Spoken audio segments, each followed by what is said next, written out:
السلام علیکم مام، مجھے یہ بتائیں کہ جو آج کل کے معاشرے میں یہ ریلیشن شپس جو ہیں، بوائز اینڈ گرلز، جو بوائے فرینڈ ہوتا ہے، گرل فرینڈ ہوتا ہے، اس طرح کی جو ریلیشن شپس ہیں یہ اسلام میں جائز ہیں؟ یہ بالکل ایک نیچرل سی چیز ہے، لڑکے اور لڑکی کے درمیان میں ایک اٹریکشن کا پیدا ہو جانا۔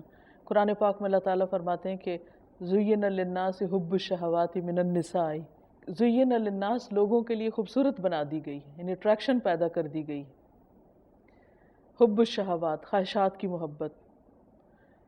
اور کس چیز میں؟ سب سے پہلے عورتوں کا نام لیا گیا ہے۔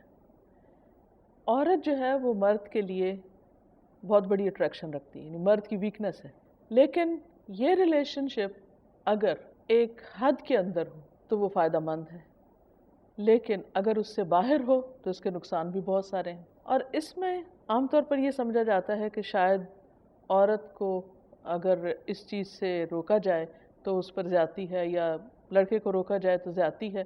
اسلام میں یہ کہا گیا ہے کہ کسی بھی ایسے ریلیشن شپ میں سب سے بہتر چیز نکاح ہے، لیکن اگر ایسے مواقع نہ ہوں یا پاسبل نہ ہو تو پھر انسان ہر ممکن کوشش کرے کہ ان خیالات سے اپنے آپ کو نکالے۔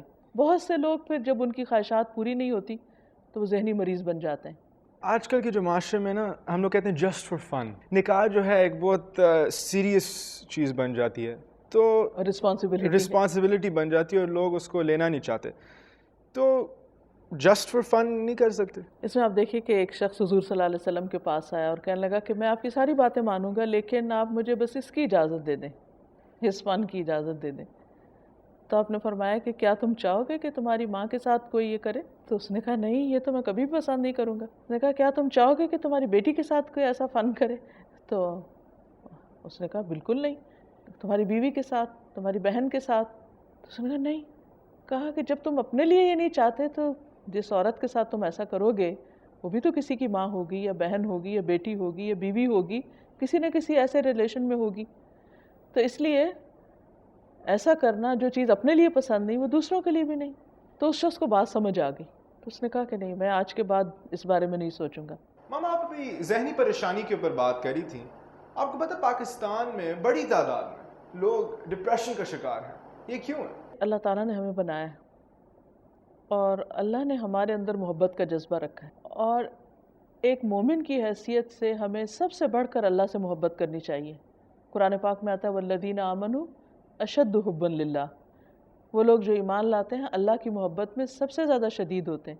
لیکن جب ہم اللہ کو چھوڑ کر، اللہ کو بھول کر صرف دنیا سے محبت کرنے لگتے ہیں، دنیا کے پیچھے بھاگنے لگتے ہیں، صرف دنیاوی خواہشات کو پورا کرنے کے لیے کوشش کرتے ہیں، اور وہ چیزیں ایسی ہیں کہ وہ ساری اس طرح ہو نہیں سکتی اس دنیا میں جس طرح ہم چاہتے ہیں، تو پھر ہم ذہنی طور پر ڈسٹرب ہو جاتے ہیں، اور یہ ڈسٹربنس آہستہ آہستہ ہمارے اندر اترنے لگتی ہے، پھر کبھی ڈپریشن میں بدل جاتی ہے، کبھی کسی اور بیماری کا روپ دھار لیتی ہے۔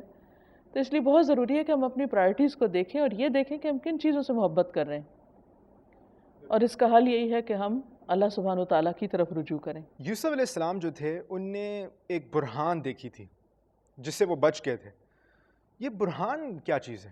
برہان کا عربی میں مطلب ہوتا ہے نشانی۔ اللہ تعالیٰ فرماتے ہیں کہ اس عورت نے ارادہ کر لیا اور وہ پھسلا بھی رہی تھی، یوسف علیہ السلام بھی پھسل سکتے تھے اگر وہ برہان نہ دیکھتے۔ بعض مفسرین نے یہ لکھا ہے کہ اس وقت انہوں نے کوئی تحریر دیکھی تھی، کوئی لکھی ہوئی چیز ان کے سامنے آ گئی تھی کہ دیکھو یوسف یہ نہیں کرنا۔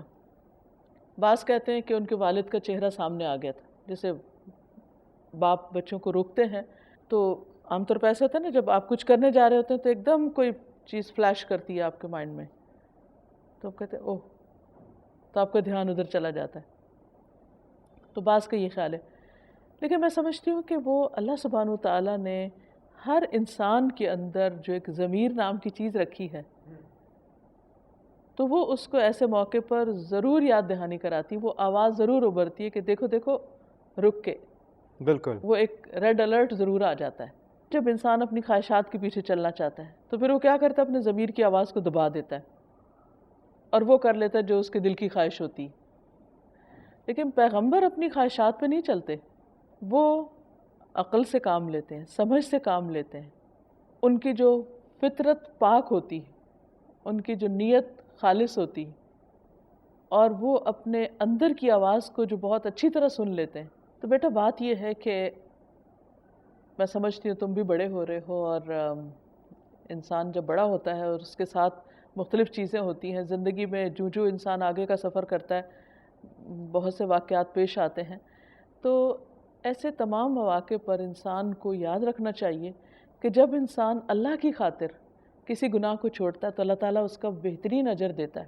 اپنی پسندیدہ ترین چیز کو چھوڑ دیتا ہے صرف اس لیے کہ یہاں میرا رب مجھ سے ناراض ہوگا. تو ایسا نہیں کہ اللہ تعالیٰ اس کا صلہ یا بدلہ نہیں دیتے.